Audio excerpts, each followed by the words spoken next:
It's Barry here from the Small Business Mentoring Service. Welcome to our webinar today about grant writing. So thanks for joining us. Today we've got Sally Ann Lawrence, who's a mentor with SBMS, and Sally's going to take us through an information session on grant writing. There'll be opportunity for questions as we move through the presentation. And I'd ask if you can put your questions in the chat rather than verbally. That would be great, and we'll work through your questions at the appropriate time in the presentation. So we're waiting on a representative from City of Melbourne to join the call, but we'll move ahead with the presentation anyway. So I'll hand over to Sally Ann to get things started. Thank you, Barry. Now everyone can hear me okay? Yes?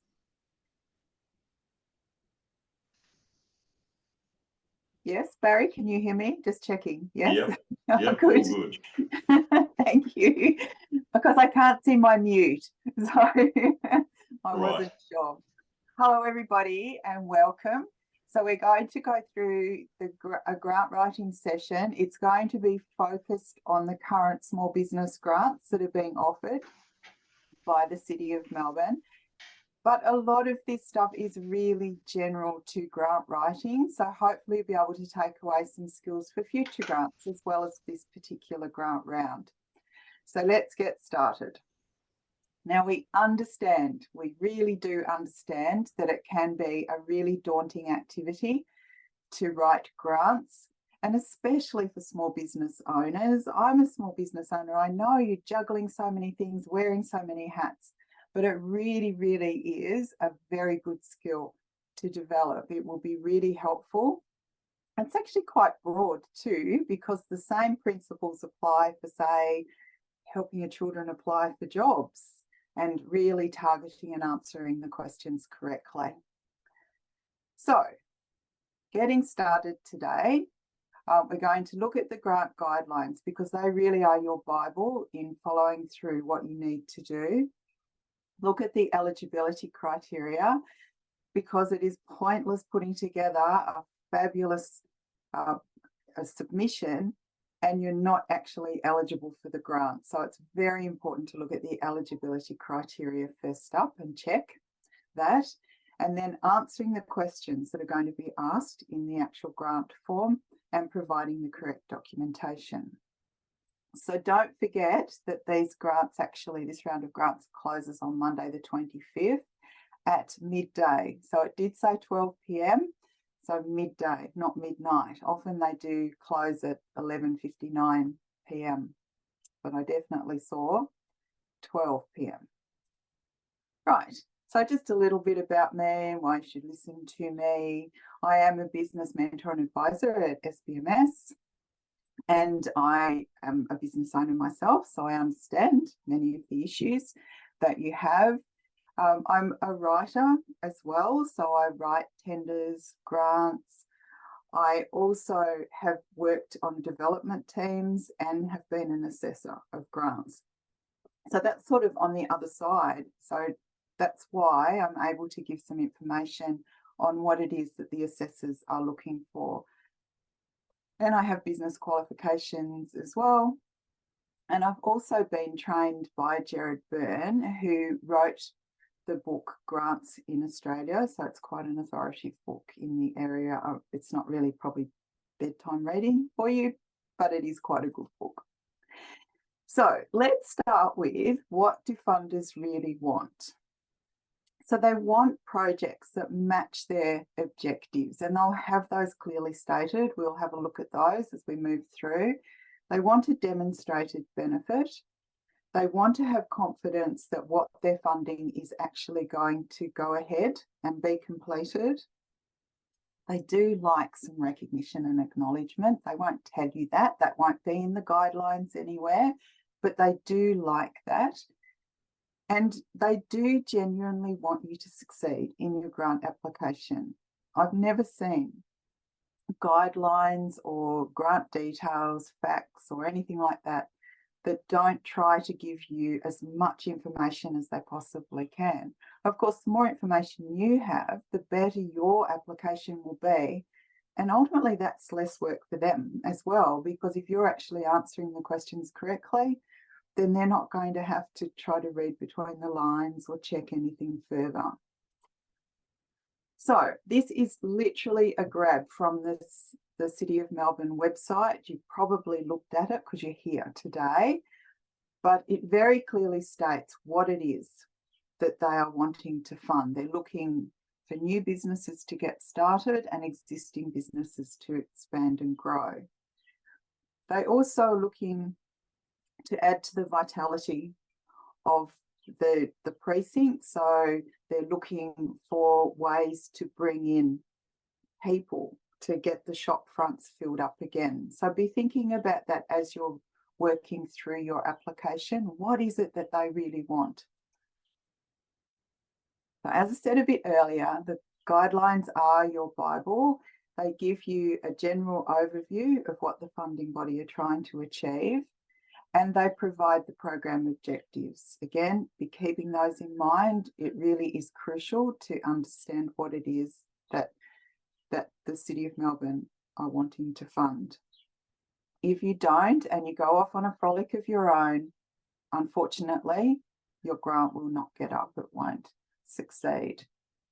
So they've said that they want to encourage the establishment and growth of businesses that enhance innovation and creativity, inclusiveness, environment, sustainability, etc. So be thinking of those things and enhance the city's vitality, as I said.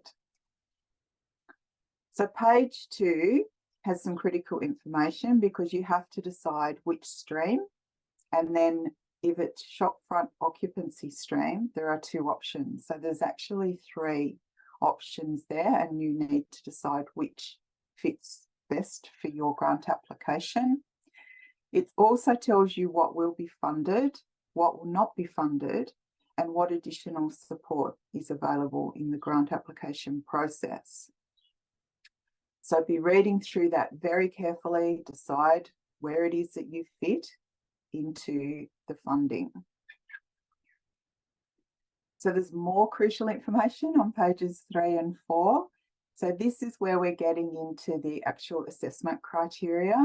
And this is where we find quite often that applicants don't address the selection criteria or assessment criteria either fully enough to give a really good understanding to whoever is assessing your application of what your project is, or some people just simply overlook questions. Now, a lot of these platforms now, if you don't answer a mandatory question, and sometimes with a minimum number of words, they won't let you proceed. I'm not sure whether this grant is like that, but be aware if something is mandatory, it must be answered, and it needs to be answered as fully as you possibly can. So they've provided the weightings, which is very helpful. So you know that your business plan, workforce experience and experience in delivering these projects is important. It's worth 40%. Benefits and impacts to the City of Melbourne, 20%. And then your financial viability, so is 40%. So you can see where the most effort needs to go. Again, the eligibility checklist, check what is and what isn't supported there. Let me just move to the next slide here. And I've created the application process for you. It's quite straightforward. The City of Melbourne even tell you to actually read the guidelines. So they're reminding you to read that Bible. Then register online for Smarty Grants. Most of you probably have already done that, but if not, there is a couple of slides further into the presentation. that shows you the steps to do that. It's quite easy, and Smarty Grants also provides quite a bit of help with those sorts of things. Then, of course, you need to plan, research and gather your information. So you need to know what you are going to be doing, and then complete and submit your application. And then on submission, you will receive an acknowledgement from the Smarty Grants platform. Now, if you don't receive that acknowledgement, I would be getting in touch with probably firstly the City of Melbourne to see, because they can actually see where your submission's up to. So if it's still sitting in draft or pending or something like that, they'll be able to tell you if that's the case with it. It might be a technical issue, and if it's a technical issue, then you need to get in contact with Smarty Grants, because City of Melbourne can't help you with that. So then, just for completeness, because there's 8 pages in the guidelines, I've just put the following 3 pages. That goes again through the assessment process, payment and funding agreement, and those sorts of things. It tells you about technical assistance there on the 8th page. So definitely download the guidelines. I think it's a really good thing to have handy and to check before you start actually contacting, say, City of Melbourne about an issue that you have, because it may well be that the information that you require is there. However, of course, if you can't find it and you have a burning question, then it is always best to ask rather than think that you can't bother people with a question, because it's important to get these things right, obviously.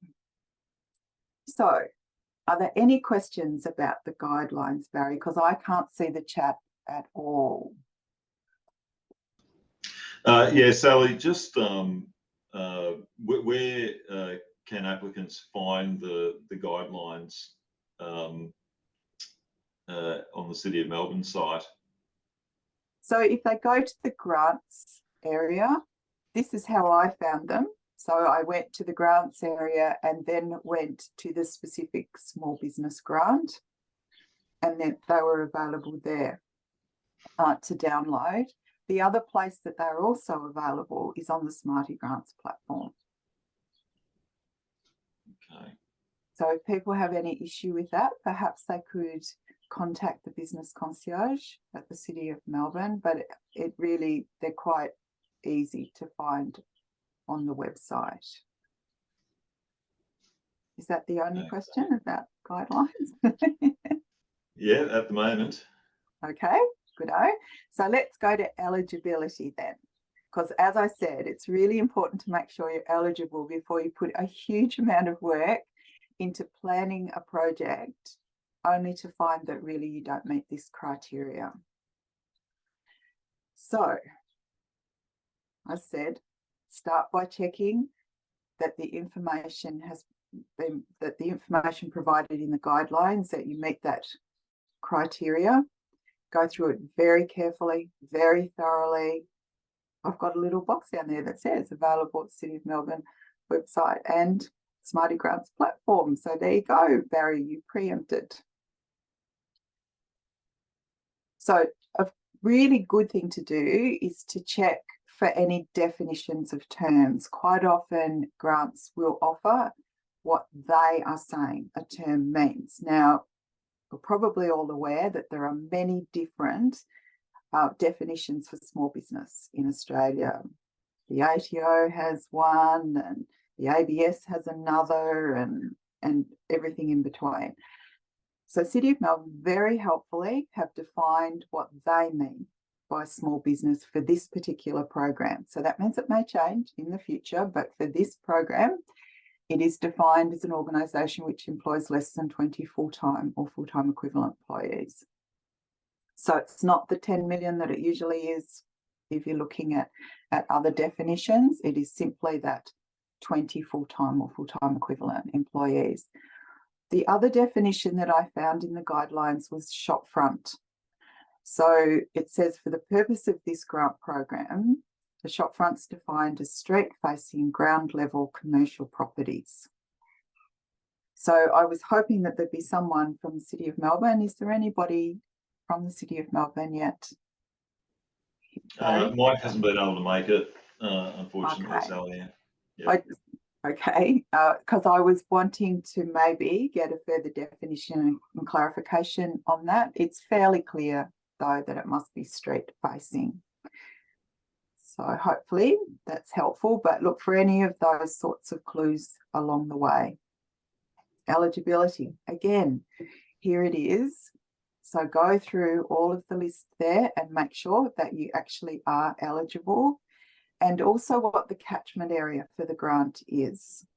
So I've got a little, I went to the website, clicked on that blue hyperlink there and captured the map that shows all of the areas that are covered under this grant. So it's very easy to see whether you fit into that area or not. But please do check that, because those boundaries change with different grants. So don't just assume because maybe last year or the year before you were ineligible, you may well be eligible this time, or vice versa.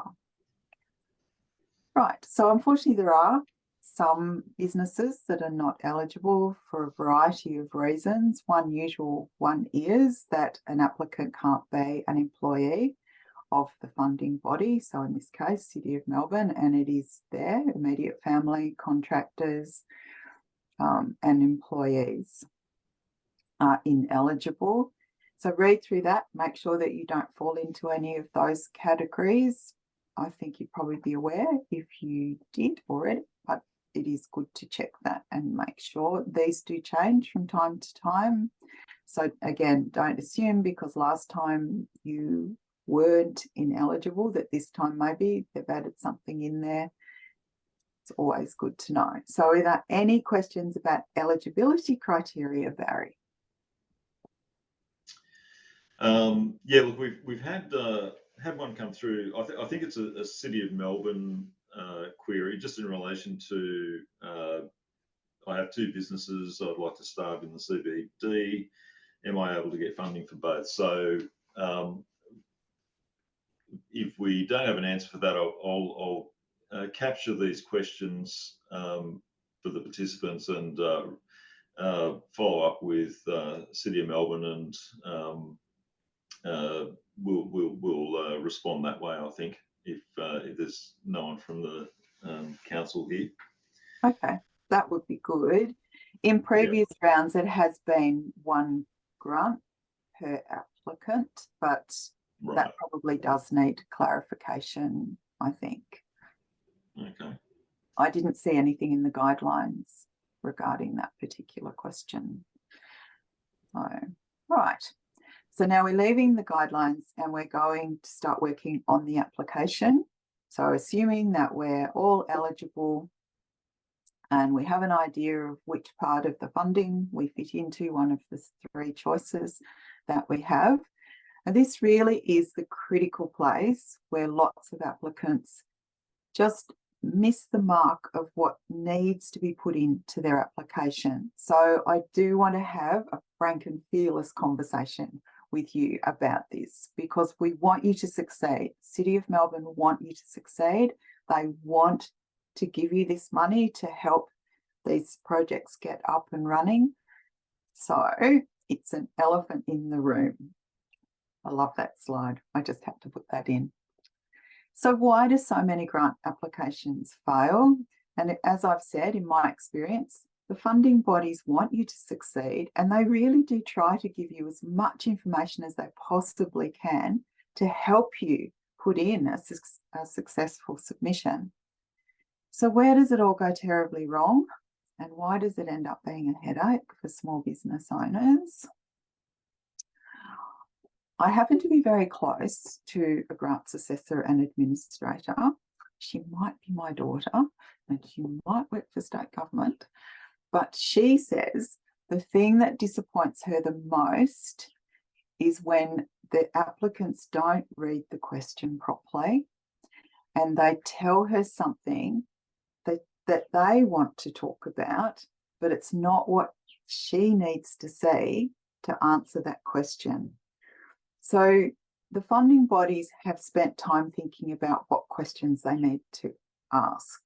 And it's important that those questions are answered, those specific questions, not something else. And we will talk about that several times because it is really where a lot of applications go wrong. So you're probably going to feel like I'm banging on about it a bit, but it really, really is important. So the other question I get when people come to me for assistance with grant writing is the assessment criteria really important? And I have to say, yes, because this is how the funding body, City of Melbourne in this case, is going to decide whether they're going to back your project or not. This is a competitive thing. It's like applying for a job in many ways. There's only so much funding available usually, and they have to decide which are the most likely projects to succeed. So it's, as said here, a merits-based assessment. Be thinking of that. These assessment criteria are absolutely crucial and they need a lot of attention. It's not something that you can rush through very, very quickly at the last minute. Please, please, please. You've got a couple of weeks to go before the submission must be in. So please take advantage of that time and give it the appropriate amount of time and energy that it requires, because, and say down the bottom in big red letters, the success of your eligible application lives and dies on the answer to the assessment criteria. So of course, this is assuming that you are eligible. So again, that grants assessor and administrator that I might be very close with has the example. Now, this is a slide that I have actually taken from one of her slide decks when she speaks to grant applicants. When the grant asks for stripes, don't be talking about polka dots. So she says you might like polka dots, the assessor might even like polka dots, but the question is about stripes. So it must be about stripes. Give your answer about stripes. As she says, it may be a great answer, but it's an answer for a different question. And again, from her, write an excellent answer to the question that the application asks, not an excellent answer to the question that you wish they had asked, because they're asking those questions for a reason. They need to see the answers to those questions. And I won't repeat that I'm repeating this. But this is how you actually get funded. So the dollars at the end of the day count on you being able to do this. So I thought it would be a good idea to go behind the curtain and give you a bit of a peek at what the assessors are actually looking at, because understanding both sides, not just your side where you're writing an application, but what happens to that application once you actually submit it. So the assessment process is that the applications are generally received and reviewed for eligibility. It's a quick check generally, and this is not for the quality of your application. It's simply, are you eligible? Because they won't proceed any further unless you are eligible. Then once you pass that eligibility check, your application will be moved forward to be scored for quality. Notice the word scored for quality. So high scoring applications are then generally sent letters of offer. So that will be up to whatever the funding amount is. Sometimes the funding bodies will tell you there's X amount available. It's competitive. So for example, and this is not this round, but for example, there might be 2 million available and they will fund up to 50,000. So there's only, Barry, 20 applications at full funding, but then some people might not put in for the full amount of the funding. So just be aware of that, and it is good to know if you can find out what the actual limit of the funding is. But the most important thing for you at this point is high scoring applications are sent letters of offer.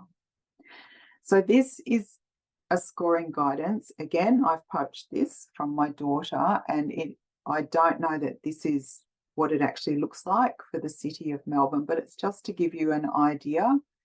So that Jackie tells me that she generally has from 0 to 5, and she will score each answer on a sheet like this and then add it all up, and that will be your total score.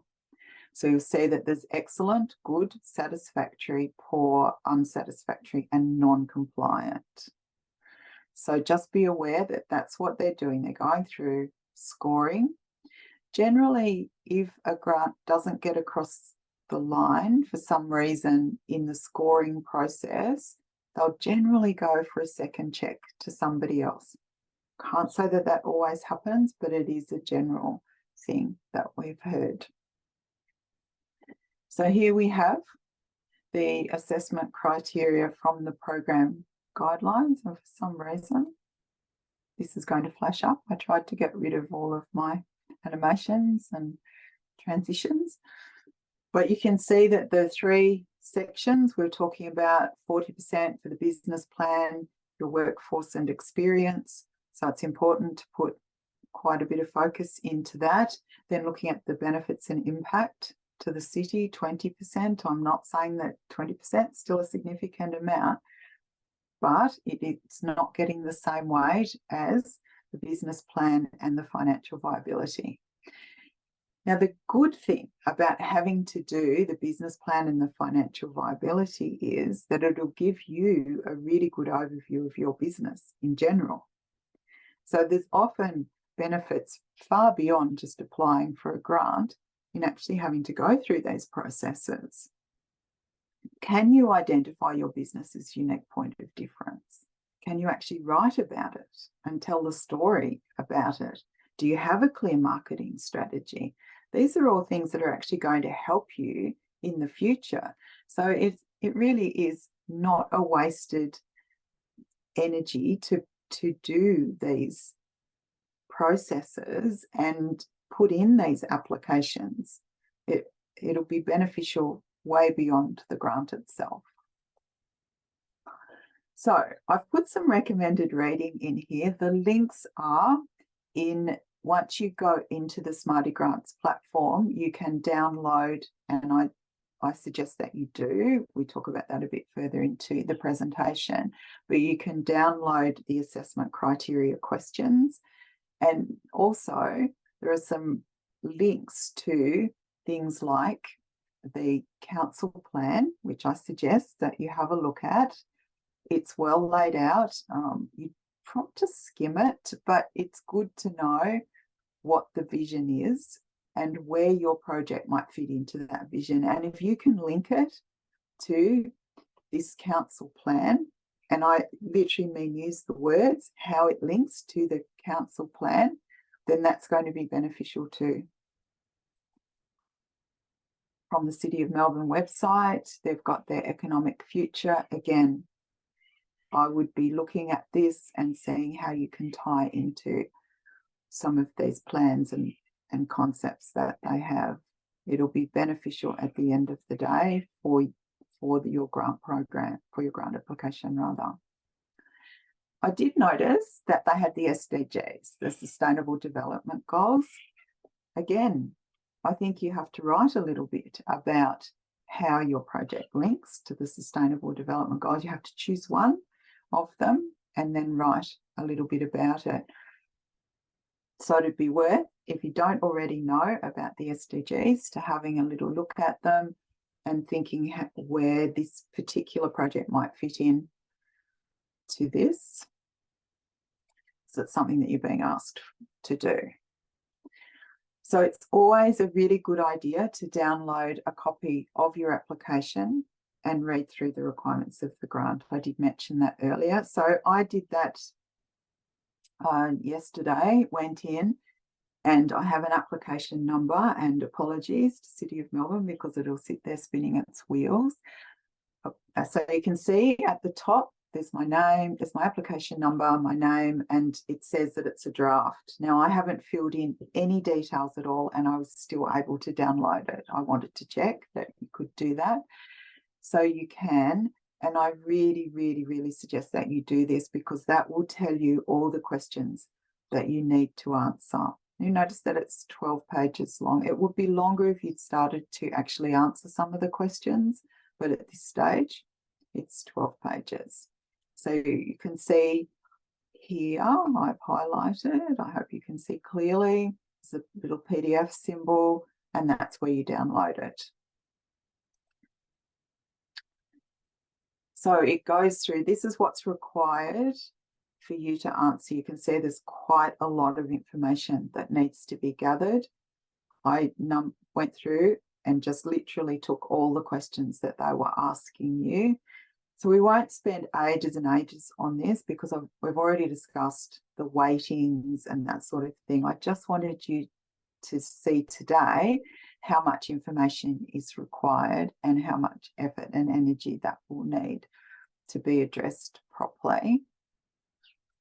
They also have, you will notice down here, how you will spend the grant, and you've got up to 150 words. It's not weighted, but it's still telling them and increasing their confidence in your ability to be able to actually follow through on what's being funded, and providing a breakdown of how the grant will be spent.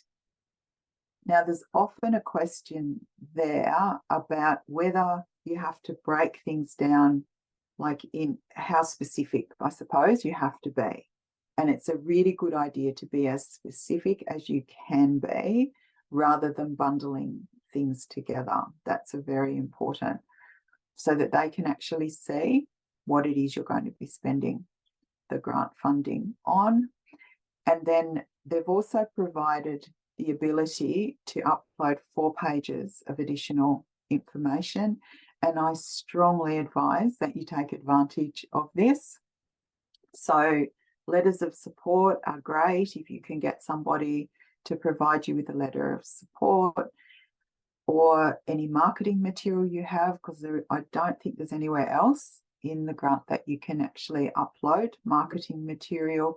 But you have 4 pages, utilize them. It's a lot of people don't, because it's not mandatory, but honestly, it adds weight. And I think that it also provides a really good picture of where it is that you're wanting to take this, and also the substance of your application. So the word that comes out, really sticks out in my mind. I actually don't like this little dinosaur-y picture, but I can't find anything else that really shows the thesaurus side of it, is demonstrate, demonstrate, demonstrate.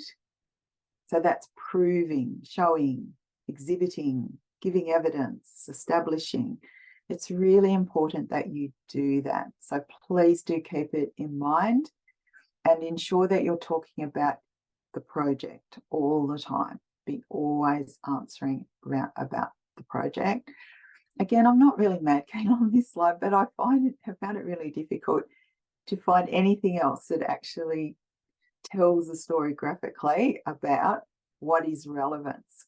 So there's what you want to say, there's what they want to know about, and where the two connect, that's what's relevant. So always be thinking about relevance. It's really important. Is what you're saying, the information that you're giving, is it relevant to the grant, to the project that you're requesting funding for? So, Barry, are there any questions about assessment criteria? Yes. Actually, we've got a question that's come through in relation to eligibility, just sort of going back a step. We've got an applicant that's currently renting hot desk space, and he wants to know, do I need to get a post office box address within the area as well, and does that count? Okay, so I think that probably is something that we need to pass on to City of Melbourne.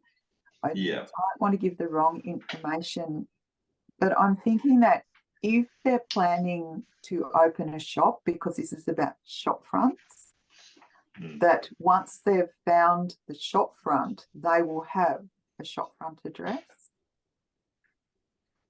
That's what my understanding of what the criteria requires. So, because the question as I heard it was, do they need a post office box in the city of Melbourne? Is that right? Pretty much. Yeah. Yeah. I'm thinking it's more about the address of the shop front than the postal address of the business, but we do need to clarify that. Okay, well, I'll add that to the list for City of Melbourne, and Thank you. And that's a great question. That is a really, really good question. So thank you to whoever posted that question. Very good. Okay. We've just got one more. Can I apply for items or costs that I've already incurred? No. I read in the guidelines that they were ineligible, either in the guidelines or in the actual grant application itself. It was there, and that is general with grants. That's not something specific to this grant. Yeah. So if you've already purchased something, because they will fund capital costs to, like, for refits and things like that for the shop, if you've already started that process, then no, unfortunately, it has to be something new. And the other thing it's really important to know is that they won't fund operational costs. So wages and utilities and things like that are not funded either. And that is typical as well. I mean, some grants may have in the past, particularly with COVID, but generally grants don't fund those sorts of things. Any others, Barry, before I rudely move forward?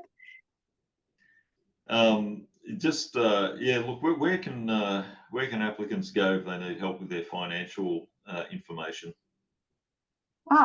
Now I think if you could provide in the chat, the SBMS has been asked to support. City of Melbourne is subsidising SBMS to support, subsidising participants, or applicants, to gain financial support in filling out the financial part of the application.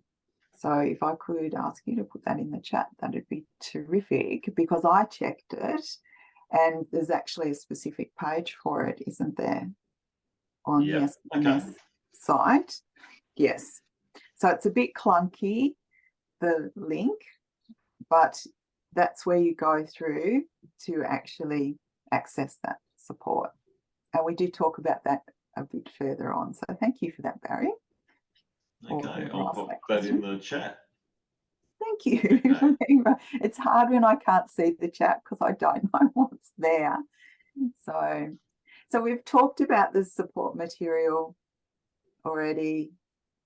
I think we've probably said enough about, so we're actually going, step back a bit. I'm getting ahead of myself here. The application does ask you to provide particular support material. So this is not the additional material, the 4 pages that I was talking about. This is actually mandatory material that you do need to provide in your application. So just be checking that you do have the certificates of currency for your insurance, your proof of business being located in the municipality, which I think might answer that previous question, the skills and qualifications of business personnel, all those things. Please do check that that is all done. The financial statement, this is where you can get support to help create your financial statements and things from SBMS, and proof of expansion plans. So they are looking for you to actually give quite a bit of supporting information. Please don't miss any of those, because you will then not be actually meeting the criteria. And then down the bottom, I've got those additional documents that can be provided as evidence. Right, so it is critical, the supporting documentation. As I've said, these are the things that they often like to see. If it's not mandatory, so photographs or mock-ups, for instance, may not be mandatory, but you may be able to add some into your additional supporting documentation, those 4 pieces of documentation that you can upload in your application.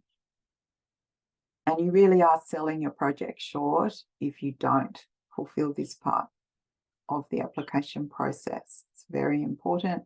It helps the assessors to see the big picture of what it is that you're trying to achieve. So, that any questions about the supporting material? Yeah, we've had just another question come through. So if my key product is an app that's in development, should I be uploading wireframes and designs? So this isn't part of the shopfront stream. Right. Sorry, but I don't really know what you mean by wireframes and designs. Yeah, so just I guess rough outlines of the application process and what sits behind the application. So it's not a finished product. It's just sort of the design work that sits behind it. I think that proof of concepts and things like that are always valuable to upload. So yes, to give a better picture of what it is that will be going into the shop front, I think that that's a really good idea. And to how the app links to the shop front, anything that can make that more evident. Again, though, that might be a really good discussion to have with the business concierge. So I think sometimes if we have these questions or issues, it really is better to go directly to them and ask, how should I go about this? Or they will tell you, or generally they will tell you, if they think that perhaps it needs more work or it needs more quantification or qualification, they're generally really good about providing that information. Okay. That wasn't a great answer, was it? So it's another one that we're going to have to put through. Yep, we can do Melbourne, that. I think. Apologies for that. That's okay. We've had another question. An applicant's implementing a business system that covers CRM, website, and an app. So in their application, do they cover one item or all 3 in terms of seeking funding? So do they require the funding for all 3, or are they going to be applying it only to one of those? I'd say we're looking at ideally they can get funding for all 3. Yeah. Okay. So I would be putting them all in, and even if the costing, say you're going for the $20,000 grant, for instance, and say the costing is going to be $30,000 or $40,000 to implement, then you're going to be putting in the additional funding, and there is space in the application to show where other funding is coming from, and you would be able to put that in. The only thing that I would caution, and this is just me cautioning, this is not coming from City of Melbourne, is if a project looks too big for the time frame, that can at times be an issue. So make sure if you're putting in that you're going to be doing these things, that it is doable within the time frame. That is the only warning that I would have. But if they're all interlinked and one can't operate without the other, then you need to be talking about them all, because otherwise it's not going to make sense. Okay. Did that answer? We've Barry, you don't sound convinced, so I don't know. No, that was a great answer, Sally. Made sense to me. We've got another question that's come through. So this is a charity organisation which currently receives funding from a wide range of sources in any case. So their question is, when it comes to providing details of financial support other than the grant, how would they answer that question? Yeah. Oh boy, that's a big question, isn't it? So I think that they're looking for any other funding that is going to be supporting this project. And I understand what you mean. I've worked in community services and I know how the funding works in those organisations, in the not-for-profits. But if the funding is supporting this project, then I would acknowledge that. Because actually the more places that you're getting funding from, whether it's you're providing it yourself, if you're a business owner, a sole trader or something like that, or whether you're a bigger organisation, it actually gives more confidence that the project will go ahead. Because you're not relying, you can't be relying solely on this funding. That was pretty evident in the application, I thought.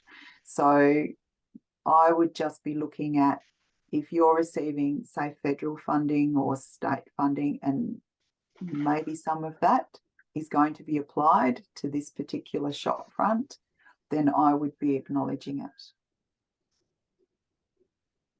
Did that make sense to you, Barry? Yeah. Good. Absolutely. That's good. We've had a question come through. Our business has an existing shop front from August 22. Are we eligible to apply as an expansion to the business? That might be a City of Melbourne question, I think. I think, I mean, expansion is definitely a word they have used in the guidelines, but it probably does need further investigation, I think, because whether that is, yes, you have an existing business and you're going to open up a new shop front, because that's my understanding is that they're trying to get the shop fronts filled up so that there's more life comes back to the city and vitality and those sorts of things. But they're also, it does say it's for expansion. So if we could, I'm terribly sorry to the person who answered that, but if we could bump that through, and maybe Barry, if perhaps the person's name or something, or contact details, so that they can be contacted. I'm sorry that we have to park that one as well.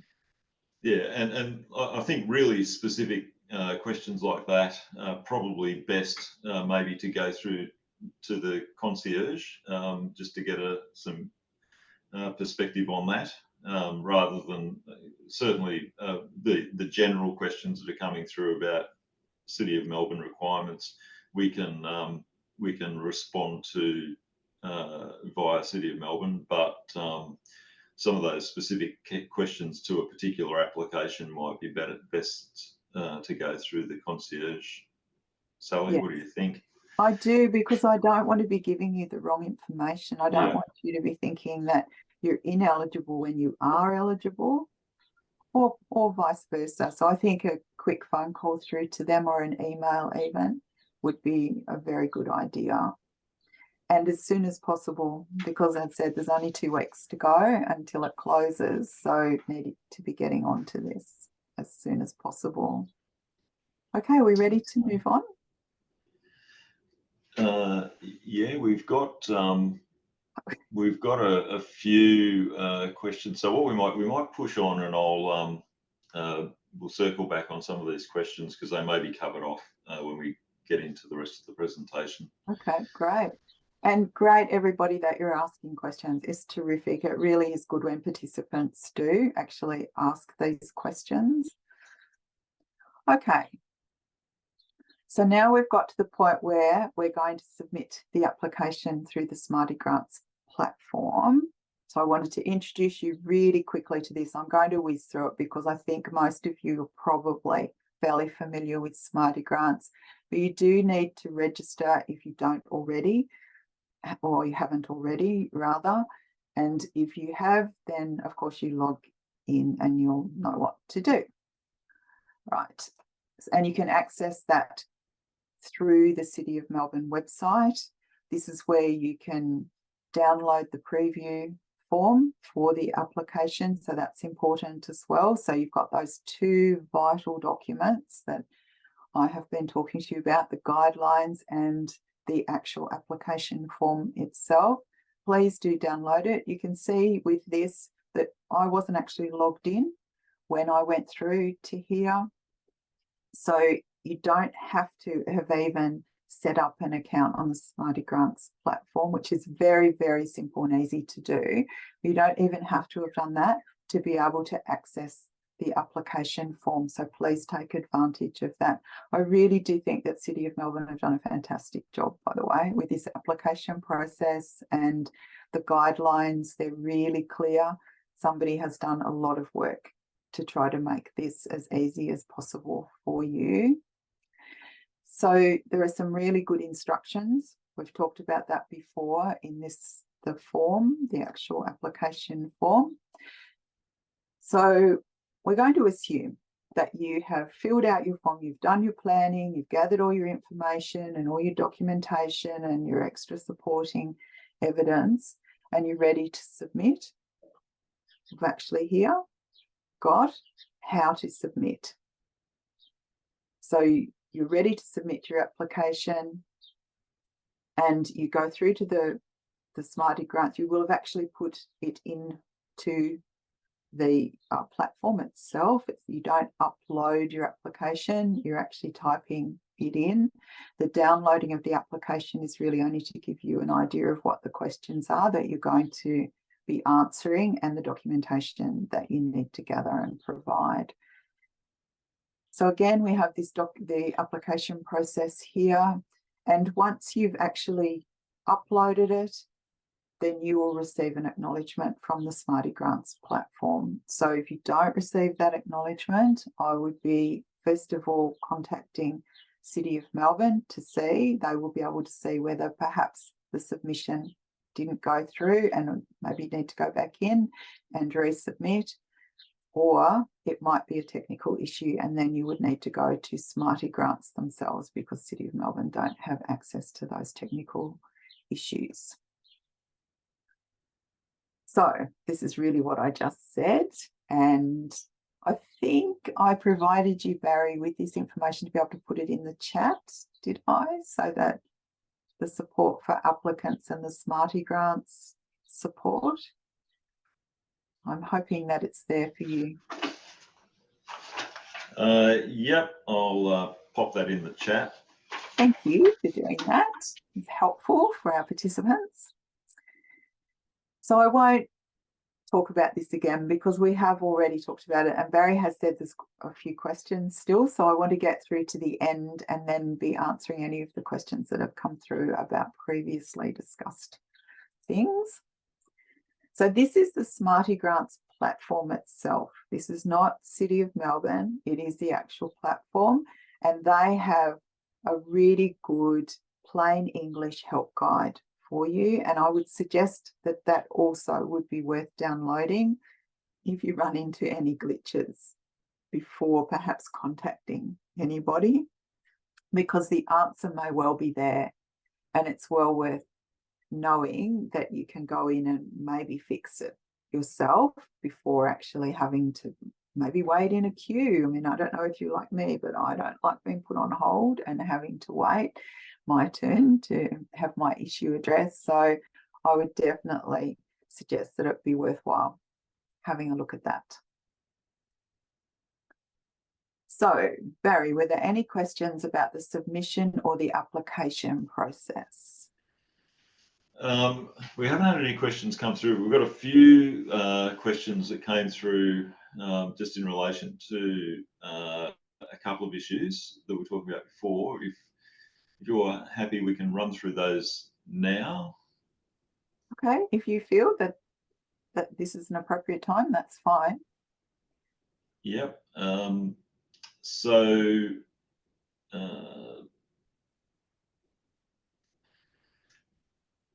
So we did discuss that the grant doesn't fund wages. How can an applicant account for staffing costs as part of an expansion plan? Now, this is where I was actually hoping that somebody from the City of Melbourne would be here. In previous grants, that has been part of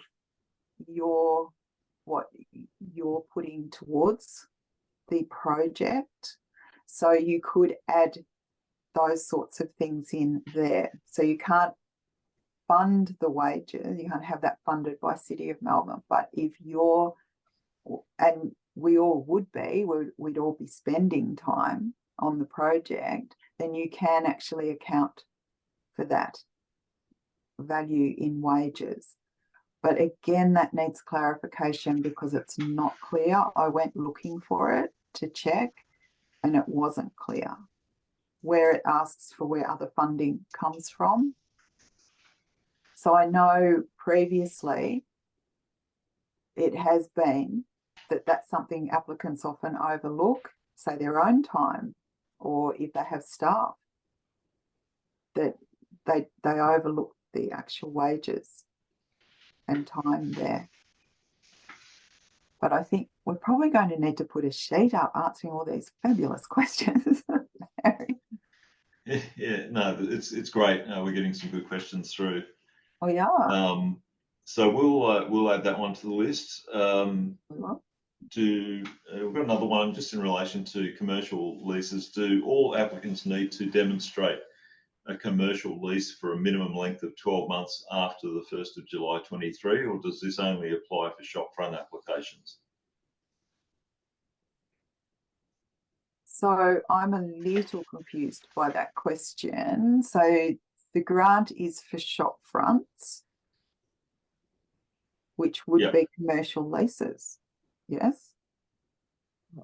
Yep.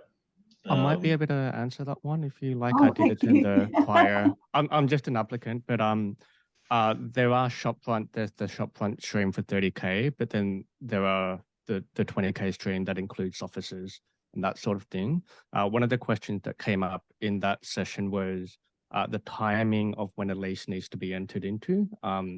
So the answer to that was as long as you can demonstrate a signed lease after the fact, so after notification, and you're able to move in within 3 months of notification of a successful outcome, then you tick that box.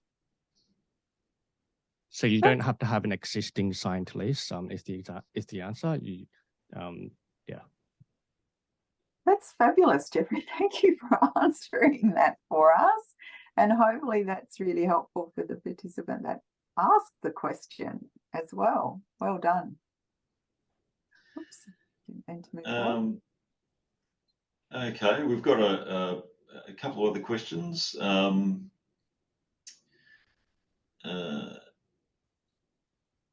So in the supporting documents, do we need to upload quotes and know the exact contractors we'll be using? So again, generally, yes. And I mean, I think that most funders understand that sometimes things change between the application and the actual execution. So it's usually not an issue to change if you are uploading quotes. But that was a question I actually had for City of Melbourne too, because it wasn't clear in the documentation. So I don't know whether somebody in the audience has already asked that question of City of Melbourne, maybe has an answer to share with us the way that Jeffrey shared just before. Be very helpful if you could, but that wasn't clear. But generally, the answer is yes. Okay. And we've got another question in relation to, again, other forms of funding. So I'm just starting out, but have an angel investor. So do I need to upload proof of that, or is it okay just to list them? I think they're just asking for you to list where your funding, your additional funding is coming from. Yeah. Okay. So So that's it for our questions. okay. So it's not far to go. Everybody's been fantastic. Love that you're asking all these questions and getting some answers also from the audience. That's terrific. It's what we all look for, an engaged audience. So the next section of the presentation is about help and support. So there is help and support here for you. We've answered a couple of questions about that, and I got a bit tongue-tied about answering the question about providing support to write your financials, not financial support, which is kind of two different things. But I think probably most people knew what I was talking about. So we don't want you to feel like this poor fox. I just love this graphic. It's so funny. We really don't want you to. And it's not necessary. There is help available. So we know it can be difficult. We really do. We're used to dealing with this sort of thing. Please do reach out. Ask for help. Don't just say it's too hard. I'm going to give up. You've got a great project. Let's see if we can at least get it to the submission stage. The other thing is take your time and don't rush your application. A lot of people leave it to the last minute. I think they're procrastinating. I know they're busy, but I also think, oh, this is too hard and I know I don't have the brain space for it at the moment. Please don't do that. Sometimes just chipping away at these things, just doing a little bit at a time, it'll get you across the line in the end. So I would really encourage you to do that. It's never a good application when you leave it to the last couple of days. It's rushed, it's incomplete quite often, and unfortunately quite often doesn't get funded. Again, and you'll be really sick of hearing me say this, but I have to say it again. Please read the guidelines really thoroughly and any FAQs that are provided. Download the actual form so you can have a look at what it is that you're being asked to provide. Think about what they're trying to achieve, what City of Melbourne are trying to achieve with this grant round, and be addressing that.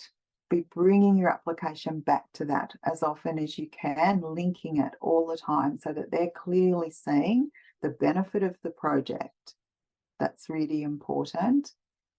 And ensure that, of course, you meet all requirements. Mandatory questions have to be answered, not left blank. I've seen plenty left blank. That's a 0, as you saw. So again, there's a help slide here. I don't know whether you'd like to capture it. It's got the business concierge hotline there and also the email and the technical support. I think I might have provided that to you, Barry, to put in the chat again. Is that somewhere on that sheet? Yep. Good. If you could do that. Yep, it's all done. Thank you. But people are willing, I'm more than happy for you to take a screenshot or something of that and keep that slide for your benefit, because it is important that you know who to contact and when it is appropriate to contact them. So this brings us to the support in writing the financials. So City of Melbourne has subsidised SBMS mentoring sessions. They're usually around 45 minutes, but I know some of mine have gone quite a bit longer than 45 minutes. So you'll find that the mentors generally are very generous with their time for grant applicants. So if you're needing that extra assistance, so I've actually got, and this is incorrect this round, isn't it? I've got on this slide to contact the business concierge hotline, but actually we now have a dedicated page on the SBMS website, which is even easier. Yep, that's right. Yes. So, and I've posted that link in the chat as well. Yeah, applicants can go straight to the SBMS page via that link and book one of the mentors that's assigned to this this program. So yeah, and Excellent. the sessions are 60-minute full Oh, mentoring sessions. Yeah. So thank you for correcting that. And earlier, Barry, you were telling me that the mentors that have been chosen are very good with the financial side of things, you were saying?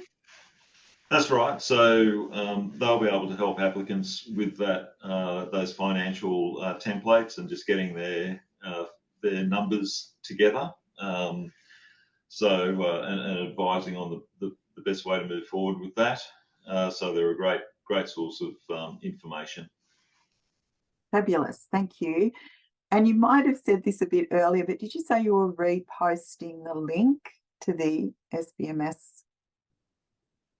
page? Yeah, I can do that. I'll do that, and I'll pop it on the information that we send back out to the participants as a result of today as well.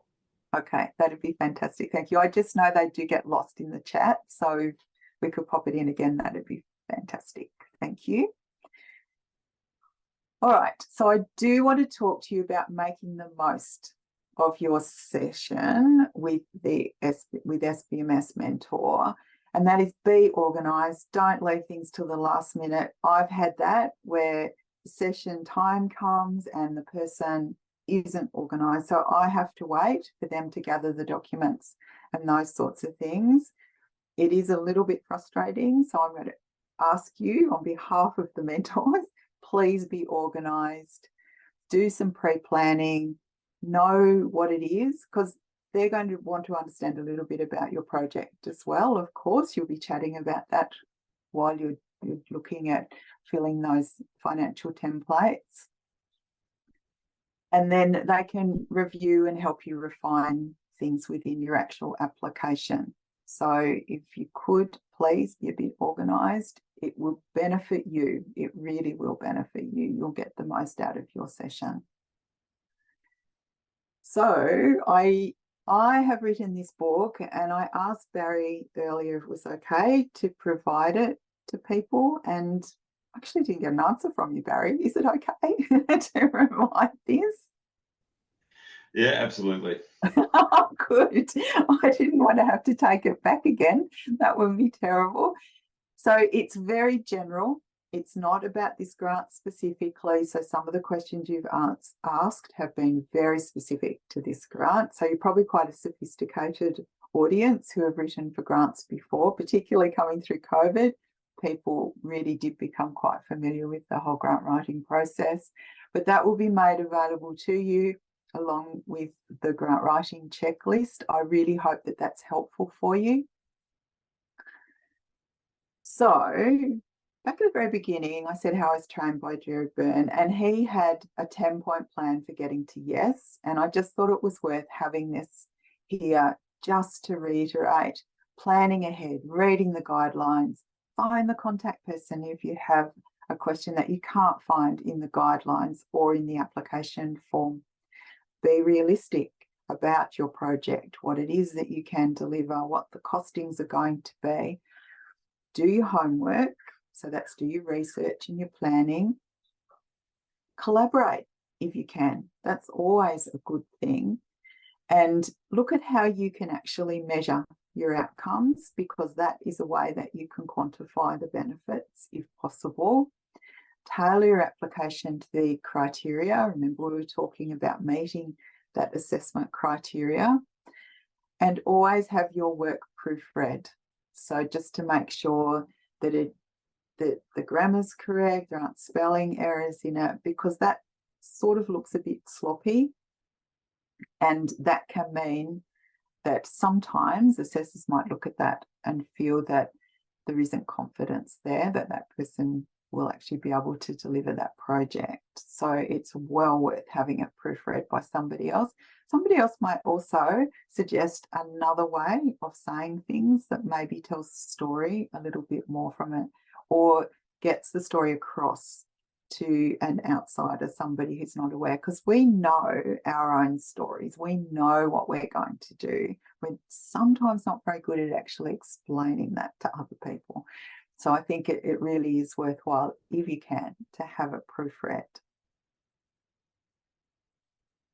Right, so I know, banging on about this, make sure you're eligible, prepare your application, research project costs and all that sort of thing. Consider your other funding sources. We've talked a little bit about that today, what you will actually be contributing, what other sources like angel investors or funding that comes from other programs but being used to support this program. Remember that relevant, keep everything relevant to the actual project and the grant round. And don't forget to do a plan for your project. That is pretty important, because that for you, you'll be able to then step through and see where you're up to. So my 3 vital takeaways for today: read the guidelines and the questions carefully. I must have said that 20 times, maybe even more, but it really, really is important. And you'll see, oh, I've got another fly in. I tried to get rid of them all. Demonstrate and relevance, very, very important. And the bonus hot tip is submit your application on time. So many people get to the last minute and then they're ringing City of Melbourne or whoever the funding body is saying, could we submit a late application? And generally it's a hard no. So I have had times where they've said yes, but it's very rare. So I would be taking it as midday on the 25th is the final time. Like if it's not in by then, and allow time for it to upload, because if lots of people are uploading all at once, then that can slow things down as well. So please do be thinking about that. Sunday night might be a good idea. All right, so we really hope that you are feeling a bit more grant savvy now. That has been the purpose of running this session. I know there's been a lot of questions that we've had to bump, and I am sorry about that. Generally, we are able to answer those questions in the session itself, but we will get back to you because they've been fantastic questions, and other people will probably have similar questions. So again, remember my long-suffering daughter and think about those things, the information that she has provided, the things that disappoint her, about people not answering the question that they're asked, and do try to answer those questions very much on target to what is being asked. Read them, the assessment questions, very carefully. Perhaps ask somebody else. What do they think is meant by this question? Okay, thank you. And any questions, Barry? So this is where we open the floor. Well, we're up to date at the minute. Did anyone have any other questions they wanted to pop in the chat at this stage?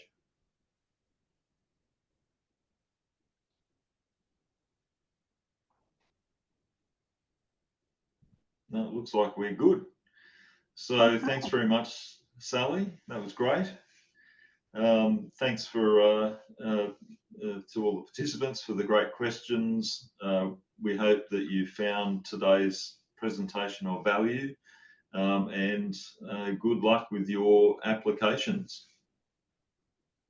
And Barry, should we say that this was recorded so it will be available on the website?